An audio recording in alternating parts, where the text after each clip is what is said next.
నువ్వు ఇలాంటి పనులు చేసావన్నమాట. ఇన్ని రోజులు నువ్వు మీ అత్తగారి ఇంట్లో గొడవపడి తిరిగొచ్చావనుకున్నాను. బావగారిదే తప్పనుకున్నాను. కానీ ఈరోజు తెలిసింది నీదే తప్పని. నీ భర్త నీకంటే 1,00,000 రెట్లు మంచివాడు. అతను మాతో ఒక్క మాట కూడా చెప్పలేదు. మీ చెల్లి అలా చేస్తుంది, ఇలా చేస్తుంది, తను నా ఇంట్లో ఇది చేసింది, అది చేసిందని మాకు ఒక్క కంప్లైంట్ కూడా చేయలేదు. అతను ఇంకా మంచివాడు కాబట్టే నీకింకా విడాకులు కూడా ఇవ్వలేదు. నువ్వు వెంటనే ఈ ఇంటి నుండి బయటికి వెళ్ళాలి. నీకు ఈ ఇంట్లో చోటు లేదు. నీ సామాన్లు తీసుకుని ఇక్కడి నుండి వెళ్ళిపో. అమ్మా, మీ అమ్మ చచ్చిపోయింది. నువ్వు నన్ను అవమానానికి గురి చేశావు. ఈ రోజు కోసమేనా నిన్ను చదివించింది? నువ్వసలు నా కూతురువేనా? ఇంటికొచ్చి నీ సొంత అన్నయ్య వదిన జీవితాన్ని నాశనం చేశావు. నాకు వదినకు కూడా గొడవ పెట్టావు. నువ్వు నీ సంబంధాన్ని పాడు చేసుకుందే కాక నీ పుట్టింటికి తిరిగొచ్చి ఇక్కడ ఇంకో అబ్బాయితో తిరుగుతున్నావా? ఈ మాట చెప్పడానికే సిగ్గుగా ఉంది. కాబట్టి వెంటనే నా ఇంట్లో నుంచి బయటికి పో. నిన్ను నా ఇంట్లో ఒక్క నిమిషం కూడా ఉండనివ్వను. కానీ నేను ఎక్కడికి వెళ్ళాలమ్మా? ఎక్కడికైనా వెళ్ళు. నీకు ఉద్యోగం ఉంది కాబట్టి ఎక్కడికైనా వెళ్ళి బతకొచ్చు. ఎక్కడైనా ఒక గదిని అద్దెకు తీసుకునైనా బతకొచ్చు. నీకు ఇష్టమైంది చేసుకో. కానీ ఈ రోజు నుండి నీకు మాకు సంబంధం లేదు. నేనేం చేశాను? నాకు అత్తగారిల్లు కానీ పుట్టిల్లు కానీ లేవు. దానికి తోడు ఆఫీస్లో ప్రెజర్. నిన్న ఉద్యోగం కోల్పోయే అవకాశం ఉంది. ఈలోగా అన్నయ్య వాళ్ళు నన్ను ఇంట్లో నుంచి బయటికి గెట్టేశారు. నేను ఎంత బతిమాలినా వీళ్ళు వినరు. నేను పెద్ద పొరపాటు చేశాను. కనీసం మా అత్తగారి ఇంట్లో నాకు ప్రియమైన వాళ్ళు ఉన్నారు. నా తోటి కొడలు నేను పెట్టిన ఎన్నో బాధలు భరించింది. అయినా కుటుంబాన్ని కలిపే ఉంచింది. నా భర్త కూడా నన్ను ఎంతో గౌరవించేవాడు. అందుకే నేను అతన్ని నా సేవకుడిగా చేసుకున్నాను. ఈరోజు నా దగ్గర డబ్బు, డిగ్రీ ఉన్నాయి. కానీ ఉండడానికి చోటు లేదు. నేను చేసింది తప్పు. నాకు ఈరోజు అర్థమైంది. నా భర్త ఎప్పుడూ బెదిరిస్తూ ఇది తప్పు, నేను నిన్ను వదిలేస్తాను, నా డబ్బు గురించి నాకు గర్వం లేదు అని చెప్తూనే ఉండేవాడు. కానీ నాకు అర్థమే కాలేదు. అయ్యో, నేనేం చెయ్యాలి? నేను నా ఉద్యోగాన్ని కూడా కోల్పోబోతున్నాను. ఖచ్చితంగా పోతుంది. నేను ఒక ఫ్లాట్ తీసుకుని అందులోకి మారిపోవాలా? నా బుర్ర పని చేయట్లేదు. నేను అక్కడికి వెళ్ళి నా పని నేను చేసుకోవాలా, లేదా నా ఉద్యోగాన్ని కాపాడుకోవాలా? నా బాస్ నాకు లాస్ట్ వార్నింగ్ కూడా ఇచ్చారు. నేను వారంలోగా తిరిగి రాకపోతే, నా పని సరిగ్గా లేకపోతే నన్ను ఉద్యోగంలో నుండి తీసేస్తానన్నాడు. నేనేం చేయాలి? ఒకప్పుడు నేను ఎంతో గర్వపడిన ఉద్యోగమే ఈ రోజు నా ఆత్మగౌరవాన్ని పూర్తిగా దెబ్బతీసింది. నేనెందుకు ఇతరులతో స్నేహం చేశాను? నా భర్త చాలా మంచివాడు. నేను చేసిన పనికి ఆయన కూడా సంతోషంగా లేడు. మా అన్నయ్య అన్నన్ని మాటలు అంటాడని నేను ఎప్పుడూ ఊహించలేదు. ఇంకా మా అమ్మ. నేనెక్కడికి వెళ్ళాలి? నాకేమీ అర్థం కావట్లేదు. నేను ఒకసారి మా అత్తగారింటికి వెళ్తాను. బహుశా అక్కడ నా తప్పులకు క్షమాపణ చెప్తే వాళ్ళు నన్ను క్షమిస్తారేమో. మా అత్త మామలు అంత క్రూరులేమీ కాదు. అక్క, ప్లీజ్ నన్ను క్షమించు. నా అహంకారంతో నా కళ్ళు మూసుకుపోయాయి. నేను అందరినీ బాధ పెట్టాను. ఈరోజు నా పుట్టింటి వాళ్ళు కూడా నన్ను ఇంట్లో నుంచి బయటికి గెంటేశారు. నన్ను ఉద్యోగం నుండి కూడా తీసేశారు. అప్పుడే నాకు నువ్వెంత గొప్పదానివో తెలిసింది. ఈ ఇంటికి నేను అర్హురాల్ని కాదు. కానీ దయచేసి నాకు ఒక్క అవకాశం ఇవ్వండి. గీత, నా కళ్ళెందుకు పట్టుకున్నావు?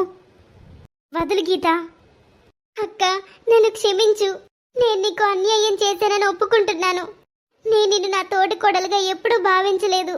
డబ్బు మీద నాకున్న అహం వల్ల నేను అలా చేశాను. నేను నిన్నెప్పుడు తక్కువగానే చూశాను. నేను నిన్ను ఎన్నో మాటలు అన్నాను. ఎప్పుడు అత్తయ్యని నీకు వ్యతిరేకంగా రెచ్చగొట్టాను. కానీ ఈరోజు నాకు తెలిసిందక్క, నేను నీకు చాలా పెద్ద అన్యాయం చేశానని. నన్ను క్షమించక్క. అత్తయ్య, నేనే దోషిని. నేనెప్పుడు నిన్ను నా అత్తలా కూడా గౌరవించలేదు. ఎప్పుడు నా డబ్బునే ప్రదర్శించేదాన్ని. నా వంతు పని నీతో చేయించేదాన్ని. నేను మీకెప్పుడు గౌరవం ఇవ్వలేదు. మీరు మీ పెద్ద అబ్బాయికి సహాయం చేయడానికి నా దగ్గరకు వచ్చారు. కానీ నేను ఏమాత్రం ఆలోచించకుండా ఎన్నెన్నో మాటలు అన్నాను. కానీ ఇప్పుడు నాకు చాలా బాధగా ఉంది అత్తయ్య. నేను అలా చేసి ఉండకూడదు. దయచేసి నన్ను క్షమించండి అత్తయ్య. నన్ను క్షమించండి. మీరు చెప్పింది నిజం. నేను చేసింది తప్పు. నాకు ఒక్క అవకాశం ఇవ్వండి. నేను ఈ ఇంట్లో పని మనుషులనైనా బతుకుతాను. కానీ నన్ను ఈ ఇంట్లో నుంచి బయటికి గెంటేయకండి. నేను నా చెడు అలవాట్లన్నీ మానేస్తాను. కానీ నన్ను విడిచిపెట్టకండి. నేను మిమ్మల్ని ఎప్పుడూ భర్తగా భావించలేదు. నేను మీ మీద నింద వేసి చాలా అవమానించాను. ఇంకెప్పుడు అలా చేయను. నన్ను క్షమించండి. ఇప్పుడు నేను నా జీవితాంతం మీకు దాసిలా బతకడానికి నేను సిద్ధంగా ఉన్నాను. కానీ నన్ను ఇంట్లో నుంచి గెంటేయకండి. పిచ్చిదానా, కోడలు ఎప్పుడు పని మనిషి కాదు. నువ్వు నీ తప్పును తెలుసుకున్నావు, అది చాలు. గతాన్ని వదిలేద్దాం. అవును గీత, అత్తయ్య చెప్పింది 100% నిజం. గతాన్ని వదిలి కొత్త జీవితాన్ని ప్రారంభించండి. మీరు నన్ను క్షమిస్తారు కదా? నువ్వు మారావని నిన్నెలా నమ్మగలను? చిన్న, ఒప్పుకోరా. తను క్షమాపణ చెప్పడానికి ఇక్కడికి వచ్చింది. అంత కఠినంగా ఉండకు. అవును తమ్ముడు, నేను చేసిన తప్పు నువ్వు చేయకు. తను నిజంగా బాగుపడాలనుకుంటే మాటలతో కాదు, ప్రవర్తన మార్చుకొని చూపిస్తుంది. చూద్దాం. ఇక లెగు గీత, నీ కాళ్ళు చేతులు కడుక్కో వెళ్ళి. బావగారు, నన్ను క్షమించారా? నేను మీతో కూడా చాలా చెడుగా ప్రవర్తించాను. మీరెప్పుడు నాకు మద్దతు ఇచ్చారు, కానీ నేను మీకేం చేశాను? నేను చాలా తప్పు చేశాను. నన్ను క్షమించండి బావగారు. నేను చేసిన పనులకి చాలా సిగ్గుపడుతున్నాను. పర్వాలేదు, ఇప్పటికైనా తెలుసుకున్నావు కదా, అది చాలు మాకు. లెగ్గు కోళ్ళ. థ్యాంక్ యూ అత్తయ్య. థ్యాంక్ యూ అక్క. తను ఇప్పటికైనా తప్పు తెలుసుకుంది, మంచిది. ఇక ఆపు కోళ్ళ. వెళ్ళి నీ కాళ్ళ చేతులు కడుక్కో. వెళ్ళి గీతాకి కొంచెం అన్నం తీసుకురా. ఇప్పటికే చాలా లేట్ అయింది. సరే అత్తయ్య, ఏమైనా చేసుకొని తీసుకొస్తాను. వీళ్ళెంత మంచి వాళ్ళు. నేను నా తోటి కోడల గురించి ఎంత చెడుగా అనుకున్నాను. ఒక మనిషి ఎంతలా దిగజారిపోగలడో అంతలా దిగజారిపోయాను నేను. అందుకే ఈరోజు అందరి కళ్ళలో చూసే ధైర్యం కూడా నాకు లేదు.